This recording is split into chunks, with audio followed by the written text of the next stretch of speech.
Handicapper Steve here, handicapping the racing from Saratoga Racecourse here on Friday. It is the 28th of July, 2023. Gonna look at the 10th race from the spot, but before I get on to that, remember to please follow me on Twitter at Horse Racing Kid 5 for more selections for race courses around the world, and I mean around the world. It's gonna be a hot one today here in New York City. Not as hot up at Saratoga, but it's still gonna be, a hot day.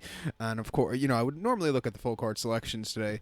The air conditioner is broke in this house, and I'm just, I'm hot and I'm just agitated, and I just can't look at I don't want to sit through talking about the other 9 races on the program, the other 10 races. Might have the full card selections up on Twitter, but here for YouTube, we're just going to look at this feature 10th race from Saratoga, which is the Amsterdam Stakes. It's a grade 2 event going for a $200,000 purse, race for 3-year-olds here. We have a very good field of horses, 6 of them going 1,300 meters, or 6.5 furlongs here in the Amsterdam. Gonna take the 4-horse here, Gilmore, 4-3-1-6 in the superfecta.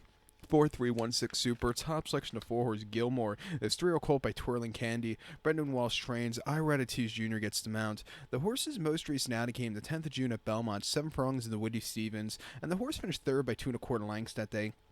He was drawn right on the inside of Drew's goal from the 9 hole, and he just stalked that day most of the race. He was a little bit wide, but he was gaining that day.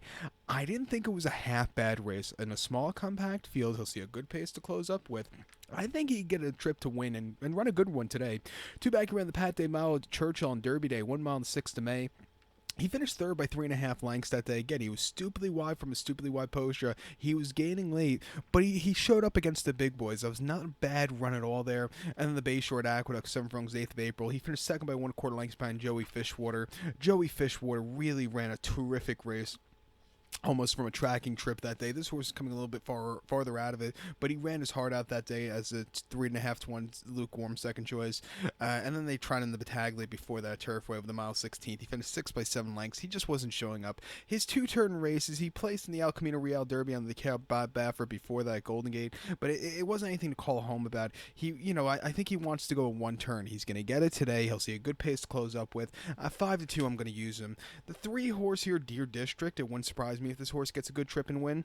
Most recently at Churchill in late May, an optional 100 claimer over the 6th. The horse went by 9.5 lengths and closed up for nowhere to get the job done. Prior to that Derby weekend at Churchill, 6.5 and optional 100, he finished 3rd by 2 1/4 lengths that day. Extra Anejo, who was a second place finisher, was a next star winner, is a decent horse, but this horse just kind of stalked him and ran decently that day. And then the seasonal debut at Keeneland going 6th. He probably needed the race, finished 3rd by 1 1/4 lengths, but again, he was closing up well late. He'll be gaining ground here late. He's trading well. His buyers are going up. He's an improving horse. I'll use him.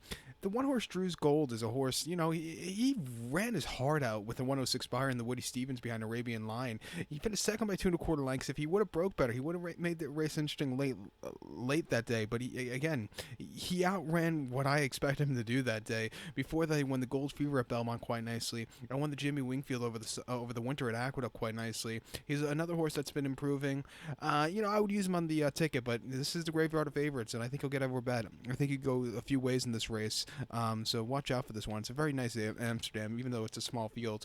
But to recap my selection for the 10th from Saratoga, it's the grade 2 Amsterdam. Going to take the 4-horse Gilmore. Give kudos to the 3-horse Deer District and the 1-horse Drew's Gold. 4-3-1-6 super. 4-3-1 in your multi-race. So good luck to all, and please follow me on Twitter at Horse Racing Kid 5. Good luck, everybody.